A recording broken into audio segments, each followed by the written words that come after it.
Hello, Jen. Welcome to the CEO Vibe Show. I'm so glad you're here. Woo, thank you, Haley. I'm so stoked. This is so exciting. I love Yes. it. I'm so pumped because you're going to be talking about neurolinguistic programming or NLP. I am so excited for this because it it completely rewires your entire brain. And, it's a lot of subtle messaging, and we're definitely going to be getting into this. But I want to, before we deep dive into the world of NLP, I would love for you to just tell us, like, who are you? Who do you Yeah. serve? What do you do? Hi, guys. So I'm Jen Casey. I'm a business strategy and NLP coach, and I work with online coaches, primarily in health and wellness, who want to think like a top earner, turn their social media into sales, and really leverage their time with creating a course. So that's kind of what I do. And yeah, I love it. And more recently, I've been integrating a lot of the NLP into the way that I approach a business. And it's just been really transformative, both on the coaching side of things and how I show up and how my clients show up, and also on the marketing side of how we communicate our messaging and what we do. Yeah, totally. I love that you're integrating this into your business. And, I know we have a mutual friend, Liz White, who went through the NLP training as well and is doing that. And it's just been amazing to see and watch how NLP just transforms the language. And that leads me into, I know a lot of you that are listening right now, our languaging is typically the thing that most people suck at, like, to be honest. And it doesn't come naturally to a lot of people. And for me, I think I've always used NLP in subtle ways, even as a kid. Like, I know Yeah. this sounds weird. I feel like it just comes natural to me. And I am not an NLP expert. I have done research on NLP and I've done a few things. I'm like, oh, wait, I already do this. I think for some people it comes naturally, but I would say that might be for like 5 or 10% of the population. What? Absolutely. Yeah. Yeah, I think that, when you start learning about the field of NLP, which for those of you who don't know, it stands for neuro-linguistic programming. And it really just has to do with your neurology, so neuro, your language, linguistic, and then how we are really using those things to show up in the world. So what is our programming, the way, because our brains are essentially computers. And what's exciting about that is we can, just like you can fix bugs on your apps and your phone and your computer, we can update the programming that we have in our own minds. So yeah, it's been really cool to see how that shows up, and then being able to integrate that into the marketing techniques, and really I love the detail work. I'm like, let's look at this one line of copy and just pick it apart and really understand like why it's not working. So it's been really cool to see how much we're already using a lot of these frameworks in marketing and in coaching, because I think the more you're in the online space, you start to pick up a lot of these things. Totally. But Totally. then there's also some things that we're picking up that are totally not working, that we've modeled and are actually repelling people and stopping Yep. them from buying. Yep. Totally. I completely agree. And, I have thought a lot about the subconscious mind, and this is why I love so much about what you're going to talk about. Is I think a lot of what you guys are doing with your business on a subconscious level is actually impacting your profit at the end of the month without you even realizing it, because you're checking all these boxes and you're saying, well, I posted on Facebook, or I was in this Facebook group, yet I'm still not getting this result. And it's because you're either sabotaging yourself at a subconscious level, or, I mean, there's so many things that are going on in your subconscious that are keeping you from getting the results. That's why NLP is so powerful. So we could go down so many NLP rabbit holes. We really can. I'm like, where do we begin?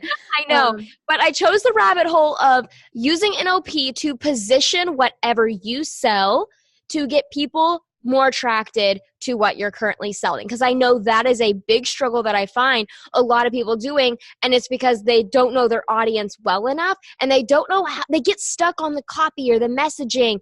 I think you're going to offer a different approach to that. Absolutely. So we can kind of start with just kind of laying some of the foundation for what it looks like, and then we can kind of build on that, and really, I think that'll give a bit better picture of how we can apply this to marketing. So if we look at the NLP communication model, this is kind of the way that it works. As human beings, we are being given information. We are taking in information through our five senses. So sight, sound, we're touching things, smelling things, tasting things. And at any given moment in time, we are consuming or being bombarded with around 2.3 billion bits per second of information. And subconsciously, we are still taking in and storing that. But as we grow older, our conscious mind kind of filters that down. So it filters it down to around 126 bits per second. And those are stats from a book called Flow. So 2.3 billion bits per second down to 126 bits. Well, how do we decide which 126 bits to keep? Well, inside our brains, we have something called the reticular activating system. And what this does is it kind of works as a gatekeeper to our subconscious mind, to our mind in general. And so it says, okay, we're going to filter things based on time and location, based on our mood, based on our language, our memories, our beliefs, our values, and our identity. And because if you have a belief, business is going to be really hard, then you're filtering the world through that belief. If you think money's hard to come by, you're filtering the world through that belief. And then through that, we are deleting, distorting, and generalizing information. And that's why two people can go into the same exact movie. One person walk out and say, that was the best movie that I've ever seen. I loved it. It just touched me so deeply. And then the other person is like, that was the biggest piece of garbage I've ever seen. Because they're filtering it through their different perspectives, right? And so after we delete, distort, and generalize, what we do, this is all happening within a split second, right?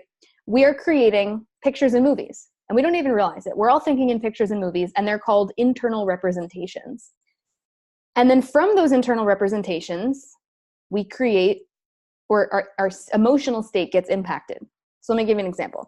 If you have the belief, this was something one of my clients was like, I'm really stuck. I'm just stuck. I don't know. I'm overwhelmed. I'm stuck. And I said, hold on.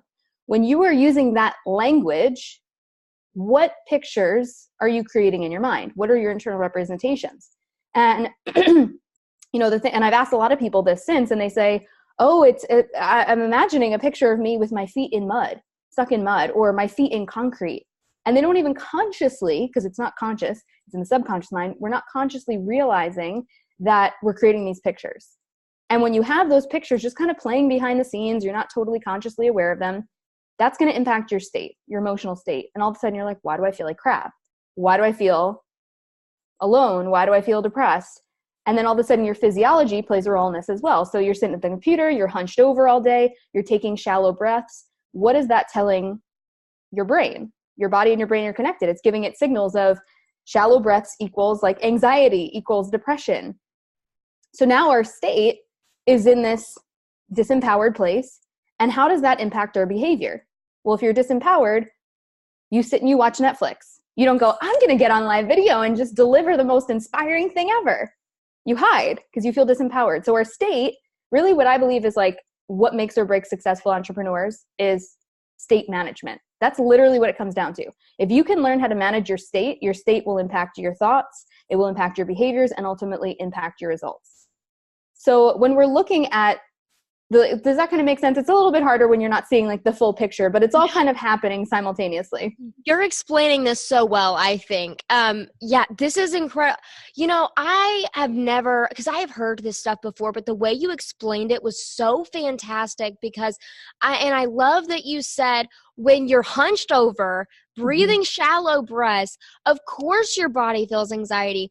I've never heard that before, and that clicked for me. I was like, oh my gosh, yes, and that's why it is so important for us to do 10 minutes of yoga every hour or, get out of our chairs. And you hear that, but you're like, okay, yeah, but really, But why? Because people don't understand how it's like actually making an impact. It sounds nice. Sure, I feel better after. But when you start to actually connect it with the science and the psychology and the proof of why that's so important, I don't know. That for me, that's like what I need behind everything to get me to like take action on things. I'm like so detailed and so sciencey. I'm like the 2-year-old that's like, why? Yeah, why? But why? Yeah. Yeah. That's okay, so, love.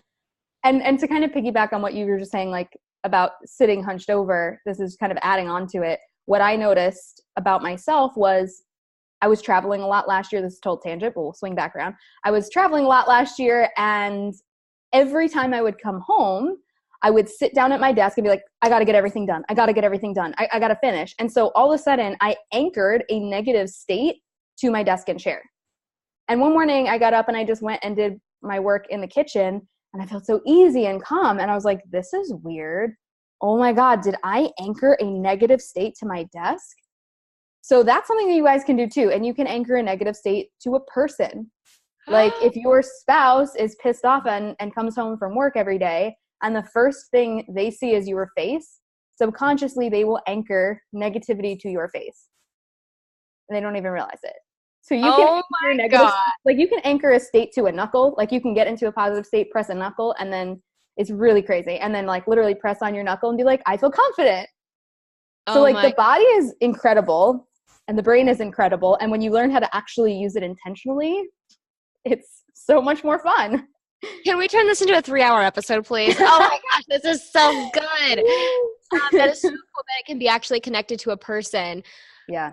Oh, I just have so many questions, but I know I have to rein them in. Yeah, I know. I'm like, that was my little tangent about, anchoring desk things. Cause I've said that to a couple of people and they are just like, oh my gosh, I never realized that. Anchoring a negative state to a social media platform, anchoring your state to picking up your phone. Like, do you pick up your phone in the morning and just get a surge of anxiety? Well, what stories are you telling yourself? What are the thoughts that get triggered by that activity, by that behavior? Because all of a sudden we start not only having thoughts, but we start building stories. And that's like another layer of this, where when we have a belief, oftentimes we build a story about what it means. Right. So one of the like NLP questions is, what are you making that mean? So if you're like, no one liked my recent Instagram post. Okay, great. That's a statement. That's a fact. But what are you making that mean? Are you making that mean that you're a loser, that nobody likes you, that you're not good enough? And this is where we spiral out of control and then all of a sudden get into a disempowered state, because our brains are just, we whatever questions we ask subconsciously, we answer. So if you say, why is nobody liking my post? We usually go to the negative what if, or the negative option. Why is nobody liking my post? It's not like, oh, because the algorithm changed, everything's good. It's like, oh, because I suck. Well, so then the also quality matter to begin with, but yeah, totally. Right. That's just one example. But for anything, right? Like why did I did $100,000 in my launch, but why did it slow down in the middle? Was it because I didn't do enough videos? Was there something that I did wrong? We try to look for like what is wrong with something before we look for what is right. And that's just like our reptilian brain trying to protect us and trying to go after survival. But it's really fascinating when you can start to train your mind to actually look for the positive things and be like, okay, what was really great about this? And then you talk about, okay, what are the challenges here? And just kind of reframing that taking in information. Yeah. So I have so many questions. I really want to ask you like at least 50 questions right now.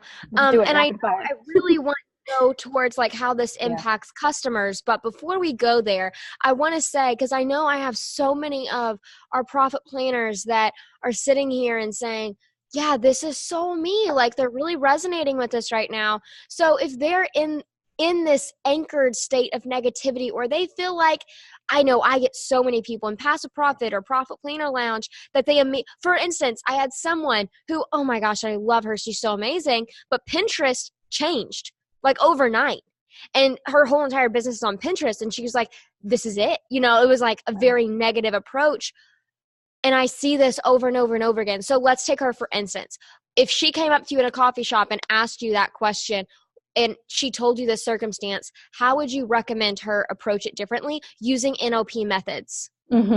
So the first thing that so if somebody came to me and said, what do I do? My entire business just went belly up or whatever, and I'm not getting money anymore. The first thing I want to ask is, okay, great. What are you making that mean? So just from that, I can get a lot of information, because one entrepreneur might come to you and say, well, now I realize that this is a huge opportunity for me to go and finally double down on Instagram, because that's really what I've been feeling called to do, but I just didn't think that I could because I just had this big following. Another entrepreneur would go, it means I'm freaking out and I don't know what to do. And oh my God, where do I go from here? So I think when we look at what are you making that mean, we identify what is the story that you are building out of a totally neutral circumstance. It only gets colored in by the meaning that you apply to it and the story that you build. And then from there, it's like, okay, well, if entrepreneurship is about managing your state because there's always going to be highs and lows. That's just like the name of the game. Even like within, a launch, if you're doing a live launch for a program, we talk about the launch free fall, where all of a sudden like things are going wrong and links are broken and no one was able to access the webinar, whatever. Like there's so many things that can go wrong and probably will go wrong at different times. So learning how to manage your state as an entrepreneur, and it allows, because when we're in a negative state, when you're in a negative state, everything's a problem. When you're in a negative state, you cannot see a single solution. And there was a great metaphor for this from another NLP friend.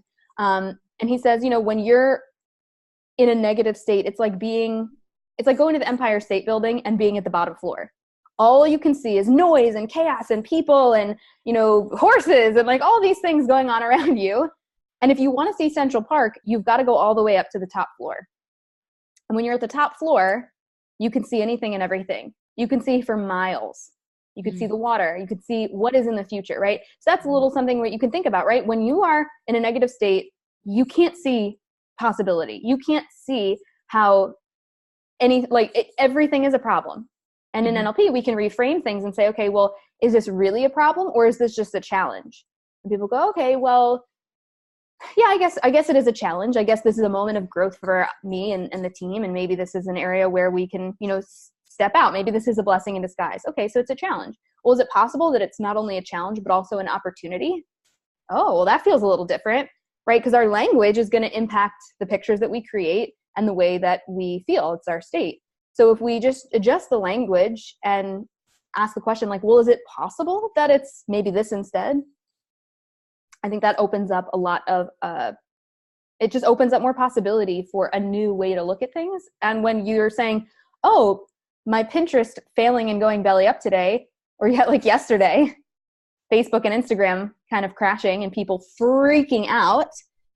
Okay, well, what's the opportunity there? What did you learn from that experience? Right. Totally. And I think when you're an entrepreneur, if you can look at things that way and always be in a state of being proactive instead of reactive, that's how you win. That's how you stay in this, not just for the next year and make some money in an income stream. That's how you actually build a business and stay here for the next 5, 10, 20, 40, 60 years. So one, figure out what story you're telling. And I love that you said like, it's a black and white canvas. You're coloring it in. So whatever color you choose, it's your color. So figure out what story you're telling. 2, what are your thoughts around that? Like you've created this story and then you have thoughts around the story you've created. And then how is that making you feel? And then how is that making you act? And then you can change everything based on your thoughts and your feelings around the story you created. So just those different language techniques that you talked about can completely change those. So yeah, I think this is a really good exercise that I definitely want you to keep coming back to whenever you face something like this in your business, because like you said, Jen, I mean, this highs and lows, that's just the way business is. So love that. Okay, now this is a good like foundation though, like because this is for anybody. This is these things are going to happen and come up with your clients and your students as well. They're going to come to you with these things. Go, oh my God, I'm freaking out. I'm overwhelmed. And being able to understand this foundation of NLP and just human psychology is going to give you the power to not fall into panic with them, because the person with the more certain energy wins. Like whoever has a more certain energy overcomes the other person. So if your clients are coming to you freaking out and you have all of this information now in your back pocket and you understand why they're coming to you in a state of panic with this crazy story about, oh my God, this thing's happening and or this isn't working or oh my God, blah, blah, blah. Now you understand that it's not personal and that you have some tools to actually reframe them into a better, more positive state. Yes, exactly. So I'm just going to have an example here. Let's say Megan. Megan is a graphic designer and she's really trying to get more clients, and she has an Instagram and she has a Facebook group and she has a podcast, but she's having trouble getting people to actually convert and want to work with her. And let's just pretend like we already know the problem is Megan's problem is her messaging. The way she's actually talking to her audience needs to shift, and she's never been taught how to talk. She has a lot of subconscious beliefs, more than likely, over making money and all that kind of stuff. We don't have to get into that unless we need to. I'm thinking of a specific person, so that's why I'm getting so perfect. specific. Right the specifics are great. Yes. So this is Megan. Let's have a specific example of like, how can Megan create an Instagram post if she wants to book someone for a discovery call as a graphic design client? What would Megan need to do to craft that Instagram post to make it kind of a no-brainer? What is the technique using NLP? So the first thing that I would want to know if I was coaching Megan was, okay, well, who's your ideal client? Because that's really the foundation of everything in your business, and really understanding what are the pain and pleasure points of your ideal client. Because human psychology, we either move towards pleasure or away from pain. So what are some things that are happening for this individual? I also want to look at what is Megan's story around graphic design. What is her promise? What is her selling point? What is the transformation that she is providing? So when we look at like even just the NLP piece of this, a lot of times when people are promoting themselves, they're focusing really heavily on the features of their program or product or service versus the benefits. And this really comes down to being in love. Like so many people, a big mistake they make is being obsessed and in love with their product instead of being in love with their customer. Yes. Boom. So like I work a lot with network marketers in health and wellness. And so a lot of them will get really excited about talking about their shake. And they're like, my shake is so amazing. And you guys, like, you have to try it because it's got, 70 phytonutrients and like, probiotics and prebiotics and digestive enzymes. Like nobody gives a crap about that. Right. And so like, hopefully like the example of Megan, now that like, I like using other industry examples because we can kind of see more clearly. It's hard to see it when we're in our own box, but it's really like obvious when we see like somebody like talking about their shake. You're like, as a consumer, I don't care.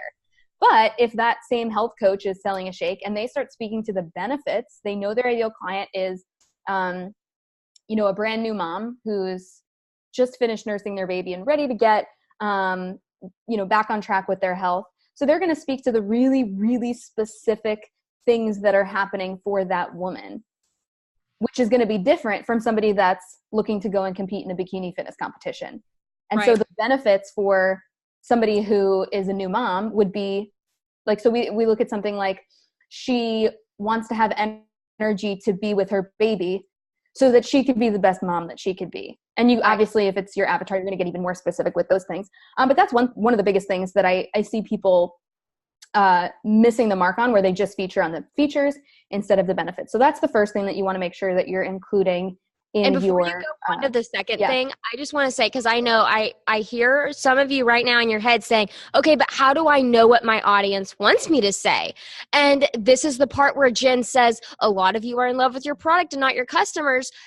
You got to get out of your box, girl. You need to go to your email list and you need to pick 5 to 10 people and you need to hop on Zoom with them and ask them questions and talk to them and then record those calls, transcribe them using Timmy, highlight things that they talked about that were keeping them up at night, making them want to rip their hair out or cry, or like, what was their pain points? What does their ideal life look like based on the solution that you want to give them? Like, these are the kinds of things you need to be talking to them constantly. Otherwise, you will never craft a message that converts ever. Freaking man. Okay, now on to number 2.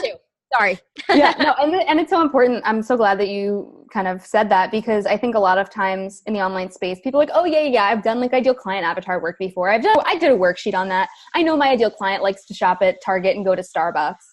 And it's like, right. But if you're still not making money and your offer is still not converting, then you still haven't dialed in your messaging enough. And a lot of people are afraid to, niche down into one specific person. And I know that it can be scary. And we can even talk a little bit more about this as well, if you feel like this is, do a lot of people who listen to the show tend to be a little bit afraid to niche down? I think people think they have niched down, but they haven't.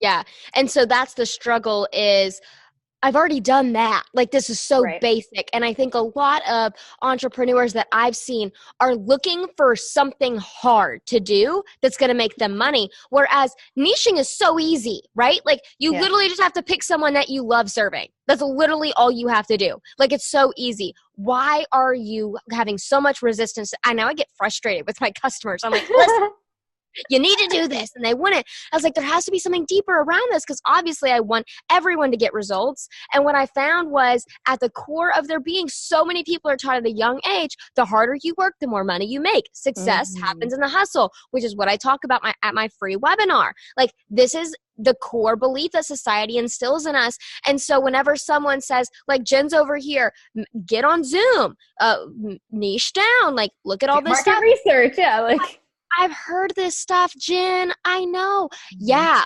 But have you done it? Because you're over here looking at a Facebook live show technique when you don't even know who you're talking to. Like, so all that stuff doesn't even freaking matter. You're wasting your time completely. So yeah, I love this. And that is what I see over and over again with entrepreneurs. So that was a really passionate rant. I'm sorry, Oh, but I I loved it. I was like, this is love. giving me life right now. Well, it's so funny because I always use the example of Planet Fitness. People are like, well, I have to either serve everyone or I already have a clear enough niche or, I'm afraid to niche down. And I'm like, okay, if you think it's really going to be that detrimental to your business and you're like, well, I can't niche down even more, that's too specific. Well, let's look at Planet Fitness. In 2017, they increased their revenue, their yearly revenue, by 13.7% to 429.9 million. So can we just all agree that they are freaking crushing it? Like, they're successful. What? So if we look at that and say, okay, yes, we agree that they're successful. Well, what is their marketing strategy?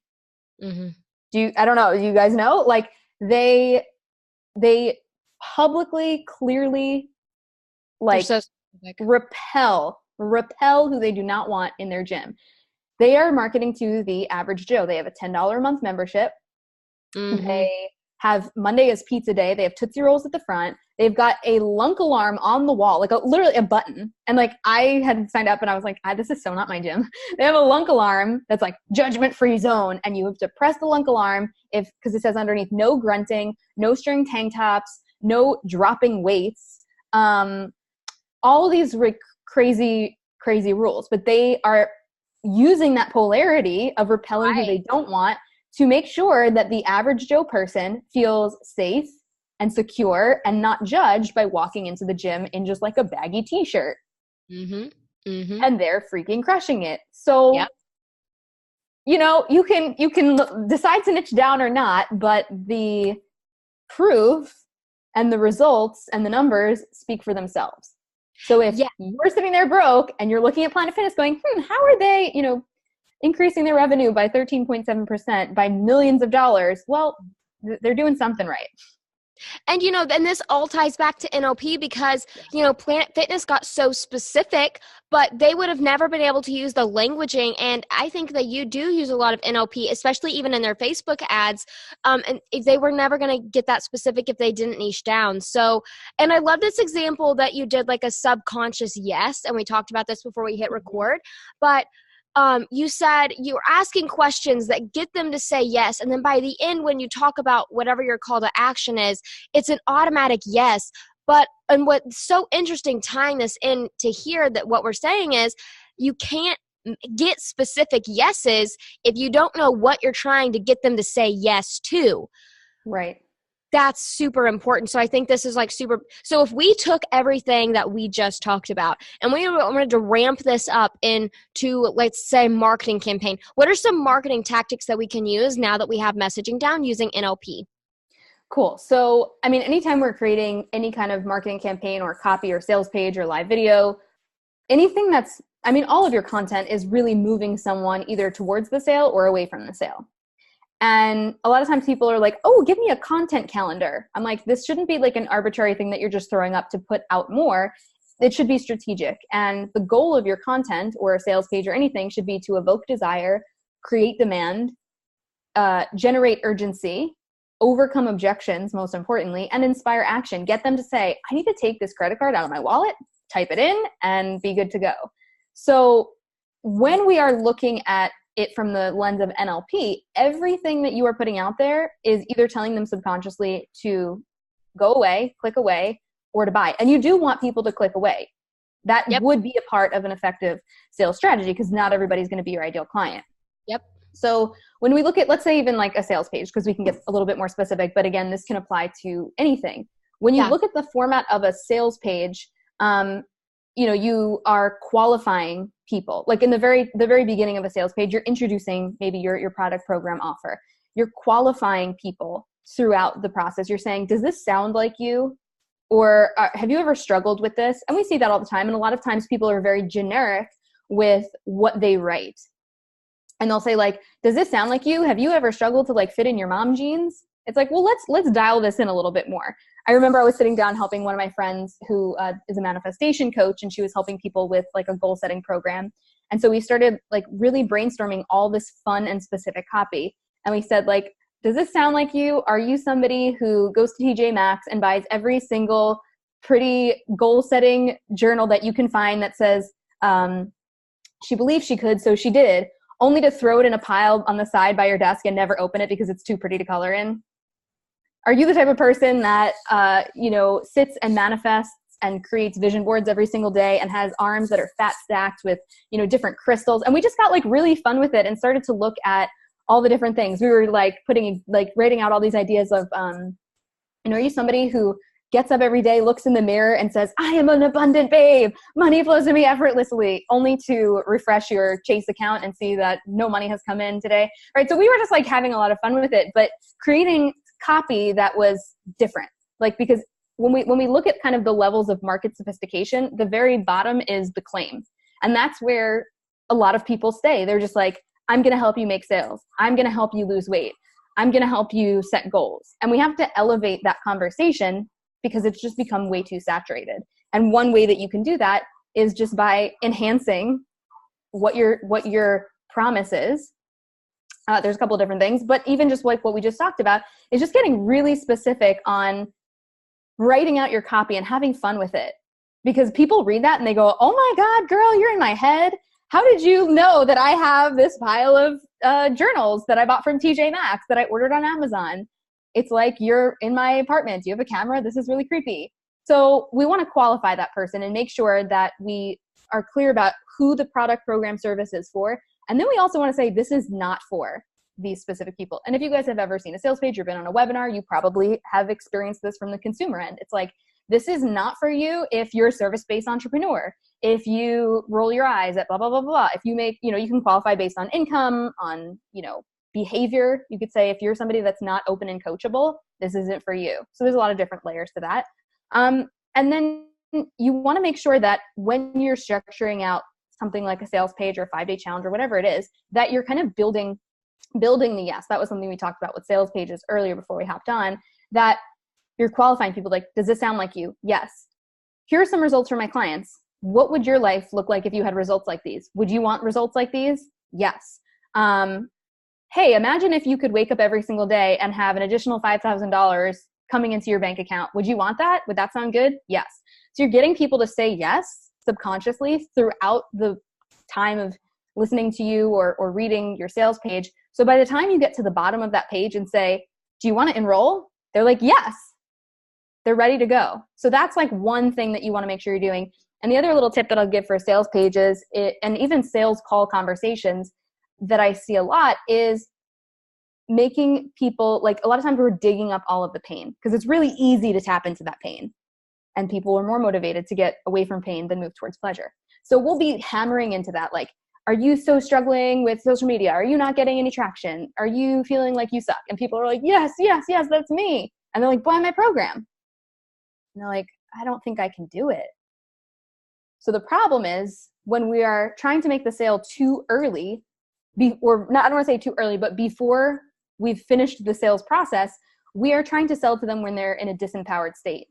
And so before you ask for the sale, you've got to get that person up and into thinking about what's possible. And so some things that are NLP style are like, it's called future pacing. And you guys have all done it, where you kind of give them imagine if scenarios, or say like, what would your business look like? Or what would your breakthrough year look like? They're like, what would my breakthrough year look like? I guess it would be if I like got back into my favorite pair of jeans, if I finally launched my business, if I had my first $1 million year. And you're like, okay, cool. What would that look and feel like every single day to wake up and have that? And so you're getting them to actually think about what's possible. And just by them thinking about it and creating pictures and movies in their mind, their emotional state is shifting into a more positive frame before you say, okay, now that you see what's possible, let's do this. Are you ready to enroll? So I think those are, we jumped around a little bit, but there's a lot of little like nuanced things that are very detailed that you really can just make like little 1 millimeter tweaks, and they do make a big difference. You're shifting their energy on a subconscious and conscious level before they even make the decision to buy, using languaging, NLP languaging techniques. Yeah, I love that. Yeah. And it all goes back to the very beginning on, you can't do any of this if you do not know who you're talking to, because you have to figure out what makes them say yes and who's saying yes to begin with. So this has been amazing. Thank you for being so open and honest and talking about all of these amazing NLP tactics. And I know that you have so much to offer. So would you mind telling everyone, where can they follow you and stalk you or sign up for whatever you have? Yeah, so you guys can find me anywhere and everywhere at Hey Jen Casey. That's where I am on all social media platforms, Jen with one N. It's my website. And I also am on the Inner Boss podcast. It's my podcast you can come check out. And my program is Pitch to Your Niche. And you guys can learn more about it by going to my free masterclass, heyjencasey.com/masterclass. I love it. Yeah, and guys, her Instagram is amazing. So seriously, go stalk her. She's so great. I have loved getting to know you. Oh, I mean, I know this is the first time we've actually talked, but I stalked her Instagram. So just be like me and go stalk her. Go stalk her on Insta. The stalking is mutual.